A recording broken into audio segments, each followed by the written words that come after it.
We usually don't include the newest weapon in the seasonal top 10 video. If it deserves one, we make a separate video later. Last time we did this, it was for the BP-50. Now, you probably know that the new gun this season is the USS 9, commonly known as the Uzi in other games. Don't worry, it's not as broken as the BP-50, but it still deserves a video because not being as broken as the BP-50 doesn't mean not broken. Basically, the USS is similar to the GKS in some ways. It's an SMG with a slow fire rate of 600 RPM with a 3-shot kill capability. That 3-shot capability is statistically effective 70% of the time in the second range, but in practice, it's closer to 95% from 0 to 28 meters, which means that it has consistent 200 millisecond 3-shot kill up to 28 meters. For comparison, this would make it a better 3-shot kill than the DRH if you only accounted for damages. While I initially compared it to the GKS, the recoil is entirely different. The GKS has a really weird recoil pattern, making the recoil control quite challenging. Here we're in the standards of the new guns for the last year or so. No recoil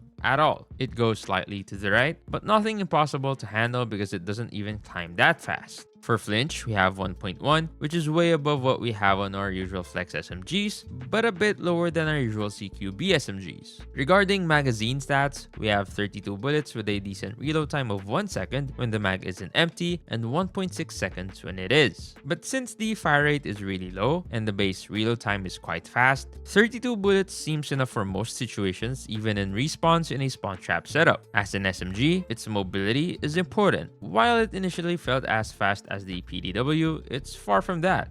We have 224 milliseconds of ADS time, which feels like 300 milliseconds, 3.9 meters per second of strafe, which felt like 5 meters per second, and the other mobility stats are pretty standard. Now, the overall handling is where I had a few issues. The iron sight sucks, and putting a red dot doesn't help since it shakes a lot. It's kinda like the free-to-play Krig, but not as bad. But same sensation here. The BSA is fine with 17, but since the fire rate is slow, you really feel when you miss a shot. So if we had a little bit more BSA, it would be perfect. One detail that makes this gun broken for 1v1 situations is that it has 1.2 of bullet impact. And if you didn't know, you can only feel flinch once every 100 milliseconds. So with this gun, that means each time you get hit, you feel flinch, but 1.2 times more. That can make the difference in some 1v1 scenarios in mid-range, which is where this gun excels. Here's the gunsmith for it. Since it has the usual attachment system, it's pretty easy to build. First of all, the .41 AE 32 round mag. This boosts the range and the damage as well as the bullet impact. Basically, it allows you to 3-tap in the first 2 ranges easily. Then we want to stack the range as much as we can since the mobility will still be fine, and that way we can extend the 3-tap range as much as we can. And then it's the basic no stock plus granulated grip for BSA and mobility,